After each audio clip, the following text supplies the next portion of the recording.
Welcome back to Animated Loops. In this lesson, we're going to turn the character that we started designing in lesson 1 into a full character rig, which we can then animate in the later lessons. Let's get started. We'll start with the half a character that we ended with in the first lesson. Remove any keyframes or expressions, and have him standing on the ground, looking straight towards the camera. His legs can be slightly bent on each side. Make sure his body is in the middle of the composition. That should be 540 for both position values if your composition is still a 1080 square. Rename the ball layer to body. The eyes should also be in the middle of the composition. The first thing we're going to do is add some more detail to the mouth, because we don't just want him to always be smiling. The current mouth layer that we created in the last lesson is going to become the matte for the detail behind it.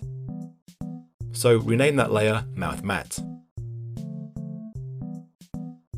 Then let's duplicate the body layer and move that below the mouth matte and rename it Mouth Detail.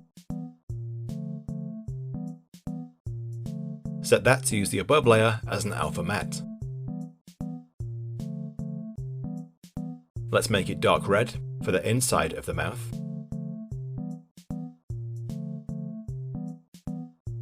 Name the shape within this layer Mouth Back. Above that, in the same layer, we're going to draw a stroke for the tongue.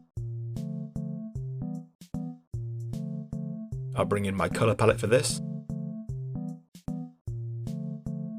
I don't want a fill, just a stroke. Make it red. 40 pixels wide. And give it a round cap. Position the points so that it's at the bottom of the mouth in the middle. I can delete my palette now. Now let's create a null to group all of the face parts together. Name that Face Null. Then parent the mouth layers and the eyes to the Face Null. Now we can control all of the face elements with one null. Now duplicate the face null and name that Body Null. Then parent the face null and body layer to the body null. Then that controls the body and the face together. The next thing we'll do is give the character a hand.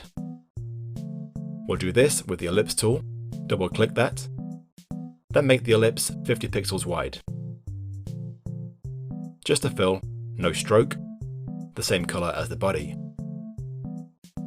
Name this layer Hand Left.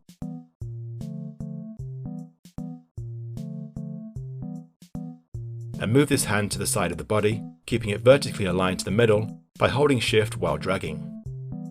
Now we'll draw some fingers on this hand layer with the pen tool. No fill, just a stroke, 12 pixels wide, with a round cap, the same colour as the hand. Position the points to give the hand a short finger pointing out from the side. Name the shape within the layer Finger 1. Duplicate that shape and reposition the points for the next finger. Do that again for the third finger.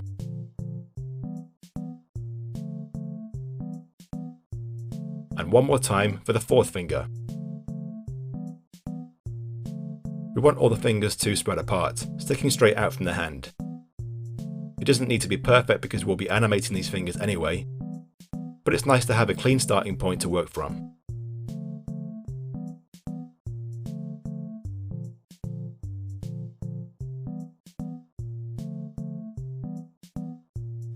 Then duplicate a finger, rename it Thumb,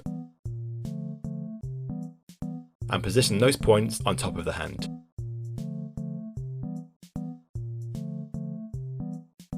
Now we're going to create a new leg to replace the shape layer leg that we currently have. We're going to do this with the character tool script, which you get access to with this course. Once you've installed this, you'll find it under Window. This is very similar to any other rigging script you might have used already. It makes animating characters much easier by doing a lot of the work to figure out how your limbs should bend as you are animating your character. We'll choose leg from the limb types and name this Leg Left. Click Create. And it creates all of these different elements for the limb. we're going to parent the hip controller to the body null. We want to move this to the character's hip position at the top of the leg, which should be at around -70 and 170. We don't want to parent the ankle to the body, we're just going to move that to the ankle. While the ankle is selected, you can change the length of the limb in the Effect Controls panel, make it around 150. Then select the limb layer, and in the Effect Controls you can change the width of the leg, make it 30 pixels wide. Then position the ankle correctly. Select the limb layer again, and make the colour the same colour as the foot. Now we can delete the original shape layer leg. Then we'll create an arm. Select Arm in Character Tool, name it Arm Left, click Create. For this, we'll parent both the wrist and shoulder to the body null. Set the shoulder position to be vertically at 0, so it's aligned to the middle of the body. Then move this out to the edge of the body at around -185. The wrist again should be vertically at 0, but horizontally at around -305, which is where the edge of the hand should be. We want the arm to be a bit shorter than the leg, so select the wrist and in Effect Controls, make the length 125. Select the arm limb layer, make it 30 pixels wide, the same colour as the body. Now we're going to create null controllers for the hand and foot. Duplicate the body null, name this Foot Left Null. Copy and paste the position from the ankle to Foot Left Null. Then parent the ankle and foot left to Foot Left Null. Now we have a null that controls the position of the foot, and the leg bends automatically to follow the movement. We'll do the same for the hand. Duplicate Foot Left Null and name this Hand Left Null.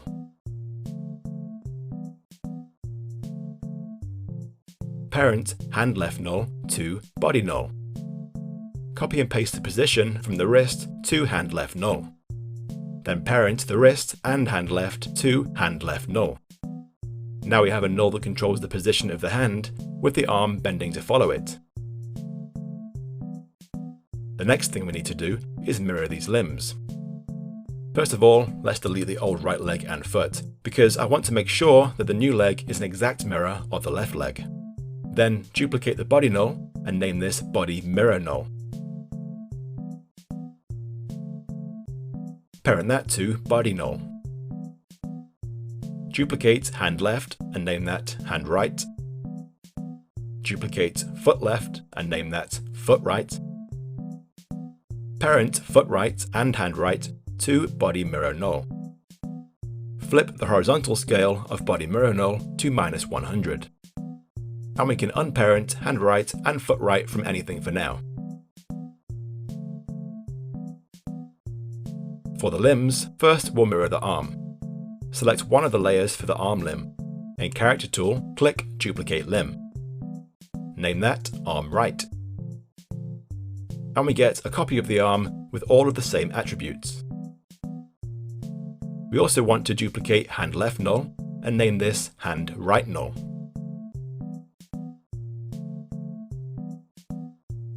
Parent the right wrist to Hand Right Null.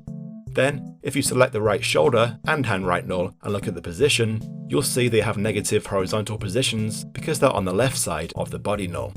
If we parent them to Body Mirror Null, which is what we want, then the position changes to positive because the null is flipped. If we now set the position back to a negative value, then they'll move to the right side of the character. This makes the arm bend in the other direction, so select the right wrist and change the bend direction in Effect Controls to -100. And parent Hand Right to Hand Right Null. Now we have a working arm on the right. The reason why we set this up with the mirror null is that now both Hand Left Null and Hand Right Null have the same position values as each other, so we'll be able to just copy and paste keyframes from one side to the other. We won't want this for every animation, such as for walk cycles, but it's better to set the character up this way to begin with, and then you can just delete the mirror nulls for animations where you don't need them. Next, we'll do the same for the leg. Select one of the leg left limb layers. In Character Tool, click Duplicate Limb, name this Leg Right. Then you also need to duplicate foot left null. Name this foot right null.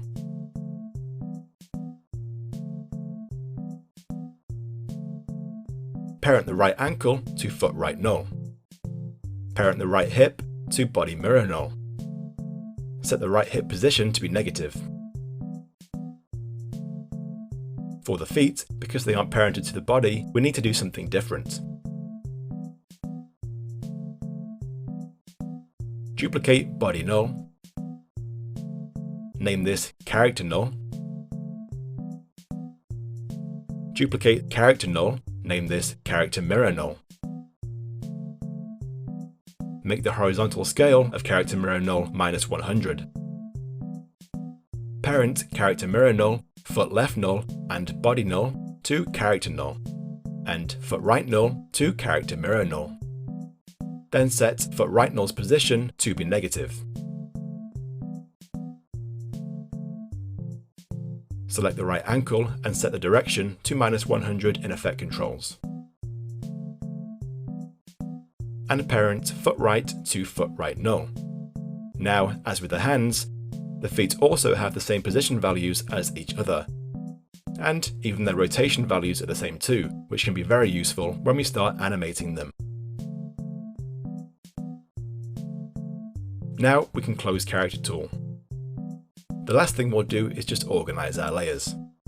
I like to put all of the nulls at the top since I'm usually animating these the most. I put character nulls first, then body nulls, then the face null, then the hands and feet. We don't actually need to animate the mirror nulls since they don't control anything useful, but we still need them to be there. So you can just hide them and set them to shy layers, so you can completely hide them and forget they exist. Below the nulls, I'll put my limb controls. I usually like to hide my limb controls so I can see my character more clearly. And below the limbs, I'll have all the shape layers. When we start animating, we'll be changing the order of these, but for now, this is okay. Now we can test all the controls. The character null controls the whole character. The body null just controls the upper body, but the feet stay in place. The face null controls the face. The hand nulls control the hands, each with the same position values. And the feet nulls control the feet. And there you have a finished character rig, ready to animate in the next lesson. I'll see you there. Thanks for watching.